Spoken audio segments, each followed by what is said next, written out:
eto, tingnan nyo. Oh. Pero inyo mga kababayan, nagkaroon ng ganire.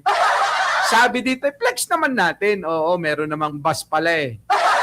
Pero mga kababayan, iba ho yung sinasabi ng netizen. SP Aki ha, oo, Wendelina, Encarnacion, makinig kayo ha. Sir Bert, sa mga hindi pa nag-like, baka pwede mag-like na muna kayo. Eto ho, pakinggan nyo hong maigi itong libreng sakay, para sa lahat daw. Office of the Vice President. Ito ho yung pinagmamalaki ni Harry Roque. Tapos po mga kababayan, pakinggan nyo ang sinasabi ng ating mga kababayan din eh. Dahil mga kababayan, nako, pag narinig ni Sara ito, mangingisay yon. Nabisto mga kababayan, binisto ng netizen kung ano ba ang totoo dito sa pinapakalat nilang to, na kunyari daw, tumutulong pero mas marami pang ninanakaw. Lahat na lang mga kababayan, ginagawan ng kickback. Asok! Dapat ganyan, pag pinapapalibre sa kayo sila, marami dapat, hindi isa lang. Dalawa. Yan. Pag may ganyan daw, dapat marami dapat, kaya lang iisa lang daw. Nata, isa lang eh. Ayan. Kinukurakot ni Inday Lustay. Oo, lahat kinukurakot niya. Grabe, no? Grabe yung kurakot niya, no? Oy! Sara, sabi ng mga netizen, Ning Peras, lahat na lang kinukurakot mo, Sara. Ang press release mo daw, marami yung bus na yan. Tapos bakit iisa lang daw yung gumagana? Saan napunta yung maraming bus na sinasabi nyo raw? Press release ng mga DDS, napakaraming bus daw ang nagkalat. Pero iisa lang pala. Ngayon, kung marami yan, nasaan daw yung iba? O baka naman kinukurakot mo na naman daw, Sara. Ayan, ayan, Nata, isa lang eh. Ayan. Dapat, hindi isa lang. Dalawa. Yan nata, isa lang eh. Isa lang, isa lang. Kinukurakot ni Inday Lustay. Wala ka, kinukurakot mo raw. Janet ang press release na, ang dami daw bus na ganyan ni Sara na project. Yung pala, iisa lang. Oo, lahat kinukurakot niya. Wala ka, lahat daw kinukurakot mo, Sara. Grabe, no? Grabe yung kurakot niya, no? Oo nga, kuya, grabe. Oo, uubingi pala ng 100 billion para sa ano niya noon, yung sa... Pero ang maganda sa kanya, Sa debt. Kita nyo? Grabe, no, mga kababayan ko, sa lahat ng mga bagong dating, mag-like muna kayo. Iris Joy Ramirez, tawa ka lang ng tawa. Oy, Sara, ang takaw mo sa pera. Naku.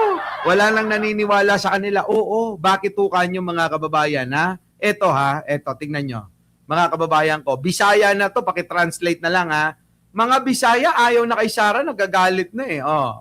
Mga DDS paminaw mo, mga utok bulinaw mo. Klaro nga pagka-istorya.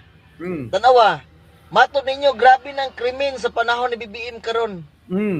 Pero ang record, usa ka bulan, may lagnay usa. Kita nyo mga DDS, sabi ng Bisaya nating kababayan, grabe na kayo. Oo, ang tatanga nyo raw. Hindi lang kayo tanga, bobo pa. Oo.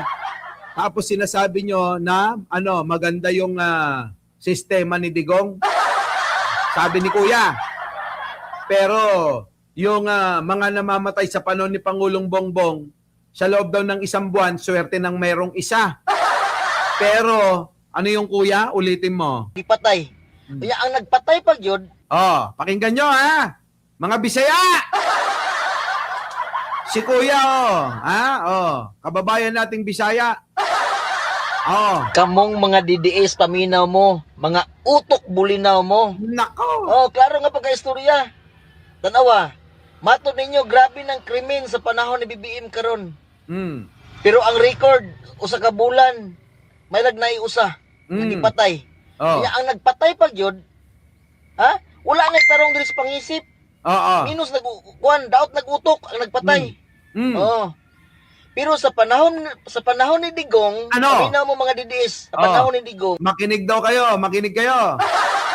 Sa panahon ni Digong, ano kayong kuya? Ano yon? Halos kada adlaw tag usa ka libo ang gipatay. Kita nyo, buti pa to may utak! Kita nyo, mga Bisaya, may utak din. Ewan ko sa mga ibang Bisaya dyan, pero eto si Kuya, may utak, oh. Oh, nauunawaan niya, JC Peñarobia. Di ba? Nauunawaan niya. Di ba? Bravo Juliet Mike, oh. Eto na, mga kababayan ko. Yan si Kuya, may butok. Buto? Pinapaliwanag ho niya kasi pinagmamalaki daw ng mga DDS na mas maganda daw ang pamumuno ni Digong. Sabi naman ni Kuya, abay, makinig daw kayo, mga bobo, tanga kayo. Oh, di ba? Utok ba 'yon? Utok. Utok. Oh, may utak. Oh, may utak si Kuya. Oh, kita nyo. Pero daw, sa panahon ni Bongbong Marcos daw, ni Pangulong Bongbong Marcos, swerte na may isang namamatay. Pero sa panahon ni Digong, araw-araw may namamatay. Hindi lang isa, kundi marami talaga. Buti pa, no? Buti pa, oh. Sabi ko sa inyo, hindi lahat kaming mga Bisaya, kagaya ng mga sumusuportang Bisaya kay Digong. Oo. Ilocano po yun, di po ba? Eto na. Bahala ka. Isip, minus daot nagutok ang nagpatay. Pero sa panahon ni Digong, paminaw mo mga DDS, sa panahon ni Digong, halos kada adlaw tag usa ka libo ang gipatay. Correct. Ang nagpatay tarong utok. Tarong utok ha. Sinugo ni Digong. Una kamong mga DDS, gamitan ninyo inyong utok. Pagpataod mo utok oy. Di ba Dali Babes Castro? Grabe, no? Jane Wanson, no? Mag-like muna kayo. Kita nyo mga kababayan ko. Alam nyo, talagang wala na. Ako naniniwala na talaga na 12.8% na lang yung naniniwala kay Sara. Sa totoo lang, 12.8 na lang. 12.8% na lang ang naniniwala kay Sara. Di ba? Oo. Di ba, no? Wendell Encarnacion, ano? Wendelina. Grabe talaga. Ang dami talaga nilang nai-scam, no? Grabe, mga scammer yata tong mga Duterte. Oo, sabi ni Ernida Sammartino, buti gising pa ako. Ayan o, Bisaya mismo yung nagsasabi, hindi naman ako. Palit mo utok, pataurin na ninyo inyong utok, aron nga, patauhan mo.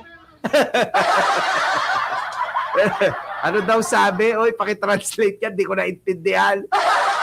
At 12.8% na lang bobo sa Pilipinas. Di ba, Dali Babes?